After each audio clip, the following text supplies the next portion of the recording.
Hai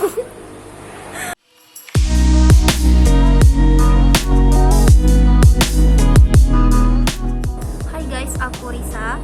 Pada kesempatan kali ini aku mau nge-review sebuah film yang berjudul Dread Out. Film bergenre horor ini dirilis pada tahun 2019, tepatnya pada tanggal 3 Januari 2019, yang disutradarai oleh Kimo Stempel. Film ini adalah film horor Indonesia pertama yang diadaptasi dari sebuah game yang berjudul sama pula, yaitu Dread Out juga. Film Dread Out mengambil latar cerita sebelum kejadian pada gamenya, alias prequel. Nah, karena prequel, jadi kita tidak akan menemukan kejadian yang seperti pada gamenya.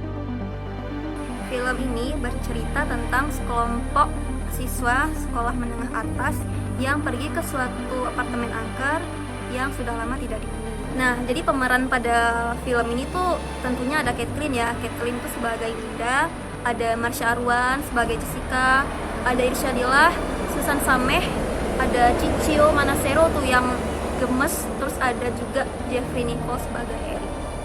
Nah, tujuan mereka ke apartemen angker itu yaitu ya tujuannya untuk mencapai popularitas tinggi di media sosial. Dalam apartemen tersebut mereka menemukan sebuah ruangan yang dimana ruangan tersebut angker gitu, ada cerita filosofinya. Nah, di dalam ruangan tersebut mereka juga menemukan sebuah portal yang mengantarkan mereka ke dunia lain.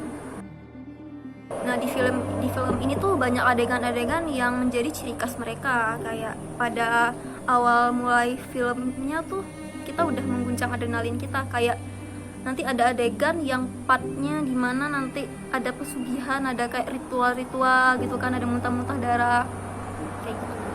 Film ini sih lebih ke horror adventure gitu ya, atau fantasi gitu. Bisa dikatakan film ini tuh to the point ya, nggak bertele-tele. Jadi filmnya itu apa ya, fokus ke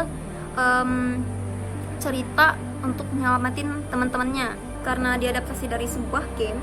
Nah, jadi film ini cukup banyak adegan seperti material pada gamenya, seperti HP tuh udah pasti HP. Karakter utama itu karakter anak-anak SMA, terus ada hantunya itu kalah jika kita menembak flash HP ke mereka. Jadi flashnya itu mengalahkan si hantunya, si setannya tersebut. Dari akting pemain terlihat nyata ya bagi aku, yang bahkan peran pada Arwan Marsha tuh ya sebagai Jessica itu cukup mengejutkan di sini. Kayak nanti Arwan Marsha tuh kesurupan terus nanti jadi hantunya, itu mengejutkan sih bagi aku, yang padahal Arwan Marsha tuh kalau di sosial gimana gitu kan.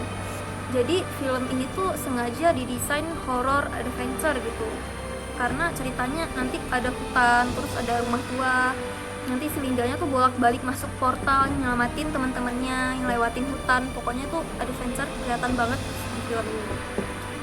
Nah, rata-rata film yang disutradarai oleh Kimo Stempel tuh ciri khasnya banget ya, karena kayak di situ-situ aja. Kalau misalkan rumah angker ya rumah angker aja, syutingnya di situ-situ. Ada beberapa part yang agak boring sih saat si Linda memegang HP ya di bagian tengah-tengah film itu, kayak sengaja dilama-lamain. Kan sebenarnya si Linda udah tahu sih kalau flashnya HP-nya itu fungsi untuk mengalahkan si hantu. Nah, tapi di situ agak dilama-lamain gitu. Saat lihat hantunya dia kayak tercengang gitu, bukan langsung ngambil HP langsung nge-flash, enggak, tapi kayak lihat dulu kan. Jadi kan kayak film ini bikin kita tegang sih. Ya namanya juga film horor ya, pasti ada endel-endelnya gitu kok, bikin kita menegangkan. Terus ada part dimana yang tidak diberi kejelasan lebih gitu, kayak portal nih, portalnya tuh kan kebuka tuh, portal yang mau masuk ke dunia lain. Nah, portal itu kadang kebuka lama, terus ada juga yang cepet ketutupnya. Nah, jadi kejelasan di sini belum dikasih tahu gitu. Selanjutnya ada bagian part yang nggak masuk akal sih. Nah, jadi handphone yang udah dibawa berenang berkali-kali tapi masih berfungsi, itu nggak masuk akal banget. Tapi sebagai film adaptasi dari game horor, ini tuh not bad gitu bagi aku, karena kayaknya tuh susah gitu, apalagi ini adaptasi dari sebuah game horor. Karena adventure ya pasti capek banget sebagai peran pemain dalam film ini.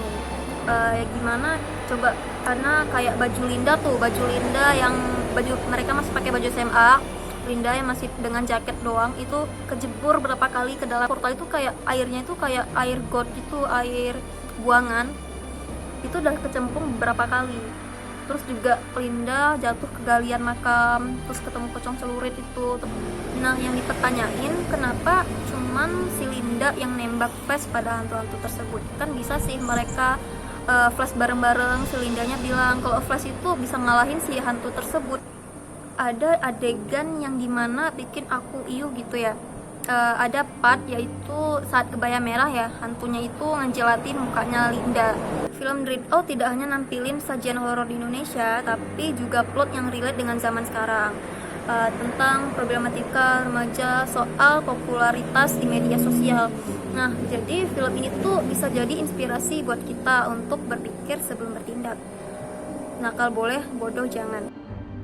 Skornya aku sih 8 dari 10. Aku cukup puas gitu ya, karena menurut aku memang film adaptasi dari sebuah game itu agak sulit gitu ya, nggak gampang-gampang yang kayak kita pikirkan tinggal nonton gitu, enggak. Cuman si Kimo ini udah berusaha gitu untuk mengadaptasi film ini dari sebuah game.